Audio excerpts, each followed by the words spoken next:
Тренинги, мастер-классы и добровольческая деятельность. У волонтеров появилась еще одна площадка для реализации своих проектов. В Башкирском аграрном университете открылся коворкинг-центр. Там будут проводить обучающие мероприятия, собрания, обсуждать волонтерскую деятельность. Новый центр разделен на две зоны. Рабочую, где будут разрабатывать проекты, и зону отдыха. Открытие стало возможным благодаря гранту в 120 тысяч рублей. Эта точка не только для студентов аграрного университета. Волонтерский коворкинг-центр, лаборатория знаний для всех активистов города, для студентов вузов и СУЗов, для школьников.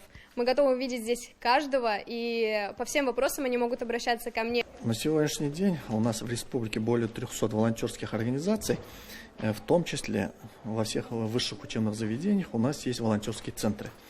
Вот сегодня мы присутствуем на открытии коворкинг-центра в аграрном университете.